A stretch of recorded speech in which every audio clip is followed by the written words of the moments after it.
건설 부동산 관련 분쟁 중 가장 흔히 접할 수 있는 경우로 공사 대금 소송, 아파트 하자 소송과 재개발 재건축 관련 소송 등을 들 수 있는데요. 특히 다양한 도시 개발 계획들이 본물처럼 쏟아지며 신축 또는 재건축 건물들이 우후죽순 들어서서 소송이나 분쟁이 일어나는 경우도 많아지고 있습니다. 하지만 잘못된 대처로 제대로 된 권리 찾기가 이루어지지 않고 있어 많은 사람들이 어려움을 겪고 있습니다. 안녕하세요. 2010 전문 변호사를 만나다의 이금진입니다.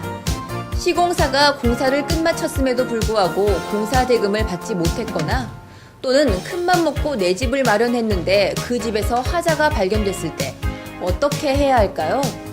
그냥 두자니 참 눈엣 가시이고 적절한 보상과 보수를 받자니 적절한 방법을 몰라서 헤매는 경우 참 많은데요. 이러한 분들에게 나침반 역할을 해주시는 분이 계십니다. 바로 법무법인 한반도의 김채영 변호사님이신데요. 지금부터 만나보시죠.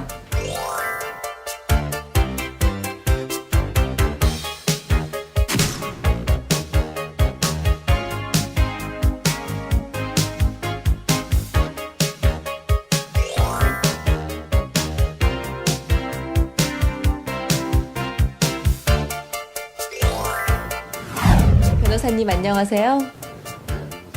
먼저 만나 뵙게 돼서 반갑습니다. 본격적으로 말씀을 나누기에 앞서 먼저 법무법인 한반도에 대해서 간략한 소개 말씀 부탁드립니다.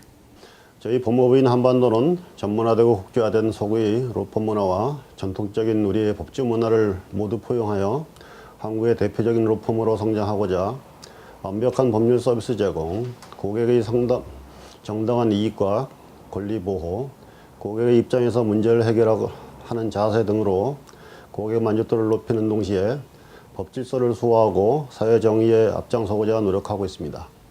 업무 분야로는 민사, 형사, 가사, 행정소송, 헌법소송, 특허 상표권, 국제거래소송 등 법률 전반에 관한 법률 서비스를 하고 있는데 특히 부동산 건축, 기업법률 자문, 기업 인수합병, 파이낸싱 금융, 의료, 기타 민영사, 회생 파상 면책, 공증 등기 등 각 분야별로 전문팀을 꾸려 운영하기 때문에 전문적인 법률 서비스가 가능합니다. 네, 다양한 분야에서 종합적인 서비스를 제공하고 계신다고 들었는데요. 특히 변호사님께서는 부동산 건축 분야를 전문으로 하신다고 들었습니다. 이 분야와 관련해서는 어떤 업무가 이루어지나요? 부동산 건축 분야에 관한 각종 관련 자문과 소송 업무 처리 경험을 바탕으로 일반 건설 관련 법적 분쟁에서 특수한 법적 문제까지 망라하여 법률 서비스를 제공하고 있습니다.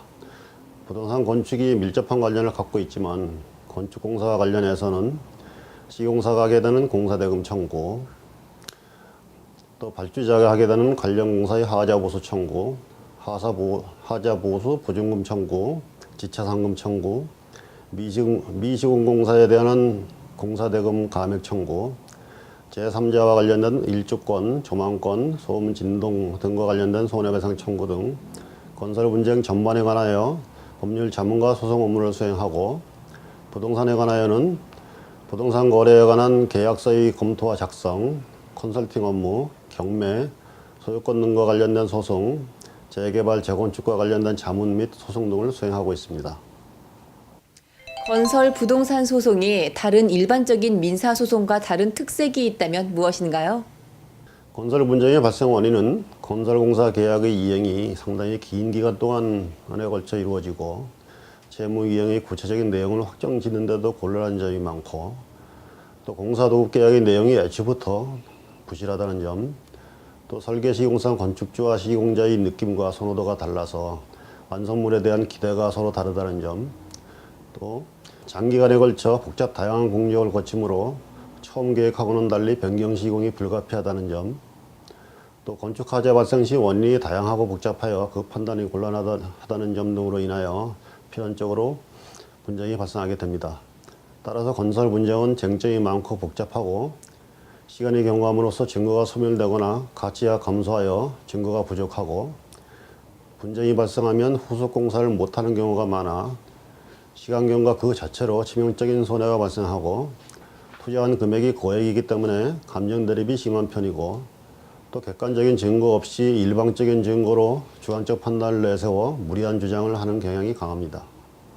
변호사님께서는 건설 공동수급체와 관련된 논문을 쓰셨는데요. 이 건설 공동수급체와 관련해서는 어떤 법률적 문제가 있나요?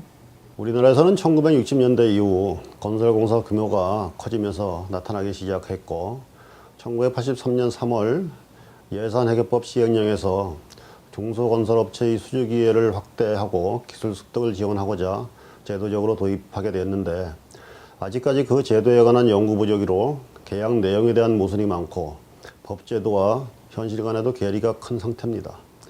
이로 인해서 발주자와 공동수급체 간의 공사대금 청구 및 성급금 반환, 시공 및 하자담보 책임 문제, 또 공동수급체 내부 간 공사대금이나 이익의 분배 및 책임 문제, 또 제3자와 관련된 하도급대금, 자재대금 청구, 가압류 등 강제집행 문제 등으로 분쟁이 끊이지 않았습니다. 따라서 이러한 분쟁을 공평히 해결하고 활성화시켜 중소기업의 수주기회를 더 확대했으면 하는 바람으로 연구 작성하게 된 것입니다. 또한 변호사님께서는 아파트 하자 소송과 재개발 재건축 관련 소송도 다루신다고 들었는데요. 우선 아파트 하자 소송은 어떤 식으로 진행되나요?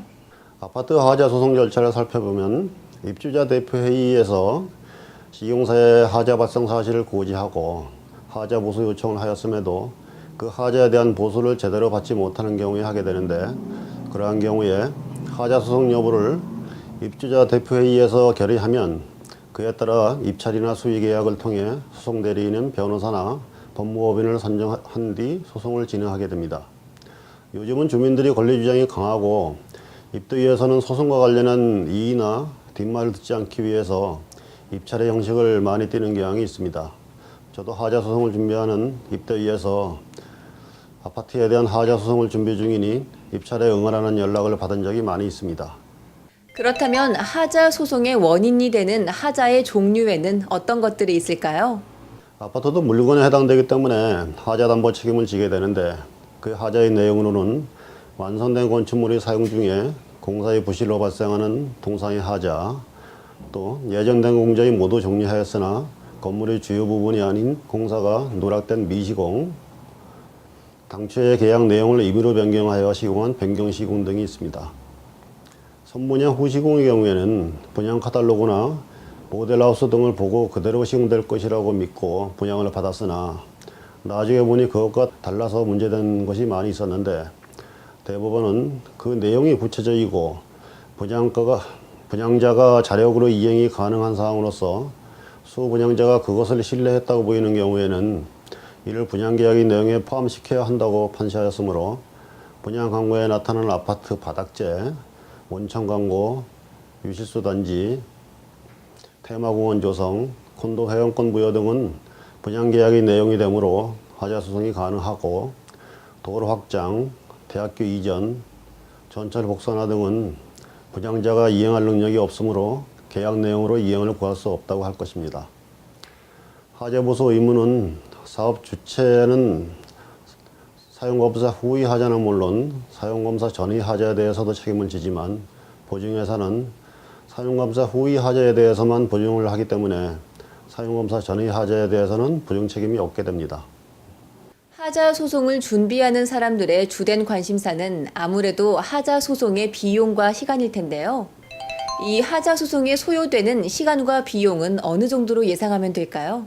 우선 소요기간은 소장 접수가 1, 2주일, 감정기간이 4, 5개월, 소장 접수 완료해서 1심 판결시까지 1년 전후가 걸리고 항소심은 8개월 전후, 상고심은 심리 불속 행시는 6개월, 실질 심리 시에는 1년 정도 걸리는 것이 통상적이지만 요즘은 감정보고서가 도달된 이후에 사실조회 등으로 소요되는 시간도 제법 긴 편입니다.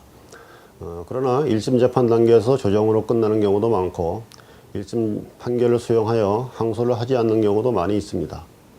또 소송 비용에는 법원에 내는 인지대 송달료와 감정비용, 변호사 소임료 등이 포함되는데